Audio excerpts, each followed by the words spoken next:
पे देखिए, दिल्ली के बाद लखनऊ को राजनीति का सबसे बड़ा केंद्र माना जाता है और देखा जाए तो चुनावी जो राजनीतिक पार्टियां हैं वो तैयारी तो कर ही रही हैं, लेकिन अब लोग भी चुनाव में जुट जाएंगे क्योंकि देखा जाए तो इस बार का चुनाव जो होगा बेहद दिलचस्प होने वाला है। इस वक्त ठीक मैं विधायक निवास के सामने खड़ा हूं और तमाम लोग, अलग अलग विचारधारा के लोग मेरे साथ जुड़े हुए हैं। सीधे उनके पास चलते हैं, उनसे सवाल पूछते हैं। 7 चरणों में चुनाव होने जा रहा है, तैयार हैं आप लोग चुनाव के लिए? एकदम तैयार हैं। बस ये है कि किसानों के कटाई बिनाई का समय रहेगा, थोड़ा सा डिस्टर्बेंस जरूर होगा, लेकिन सब कुछ छोड़कर हम लोग जो है वोट डालने जरूर जाएंगे। क्या लग रहा है, किसका पलड़ा भारी होगा इस बार? देखिए, अब की बार तो हम लोग, चूंकि प्रधानमंत्री जी का जो विश्वास हम लोग किए थे, विश्वास में कमी आई है। इलेक्टोरल बॉन्ड से जो उन्होंने इस तरह का घोटाला साबित हुआ, उससे हम लोगों का विश्वास कुछ कम हुआ और हमेशा भ्रष्टाचार पे सरकारें गई हैं। अगर जनता ने ये सोच लिया कि इतना बड़ा भ्रष्टाचार, तो उस पर सरकार जाएगी, अवश्य जाएगी, दूसरे की सरकार बनेगी, चाहे जिस दल की आए। लेकिन भ्रष्टाचार बड़ा मुद्दा होता है। देश की जनता जो है हमेशा भ्रष्टाचार के खिलाफ वोट किया है। ठीक है, क्या सोचते हैं आप, किसका पलड़ा भारी होगा?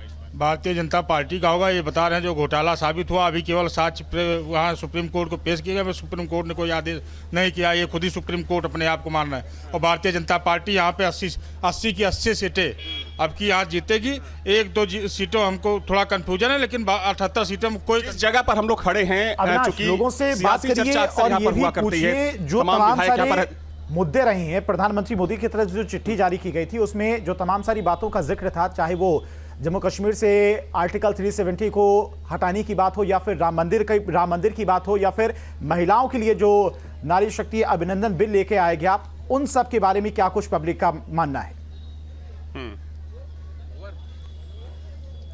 बिल्कुल, सीधे लोगों के पास चलते हैं। आपको क्या लगता है कि मुद्दे इस बार कौन से बड़े रहने वाले हैं?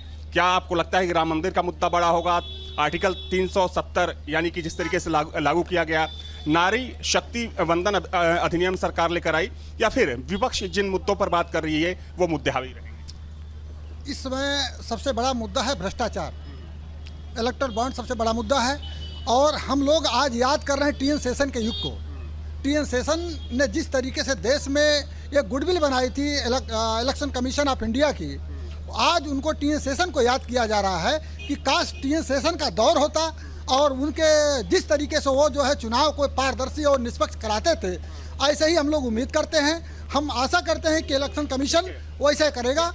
क्या लगता है, मुद्दा क्या इस बार बड़ा रहने वाला है?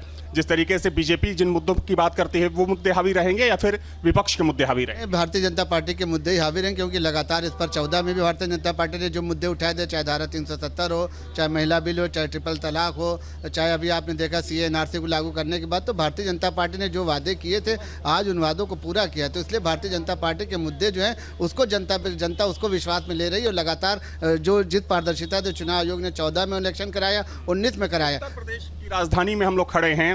उत्तर प्रदेश के मुद्दों की बात करें तो क्या लगता है कि यूपी में कौन कौन से मुद्दे इस बार प्रभावी होंगे? नहीं, उत्तर प्रदेश में सबसे बड़ा मुद्दा जो था, यहाँ पर माफिया राज था, जहाँ पर जो है भू माफिया था, जहाँ पर गुंडा राज था, संगठित अपराध था, वो सारी चीज़ें जो अपहरण हुआ करते थे, जो गुंडा टैक्स यहाँ पर लोग वसूलते थे, तो वो सारी चीज़ें भारतीय जनता पार्टी ने खत्म कर दी।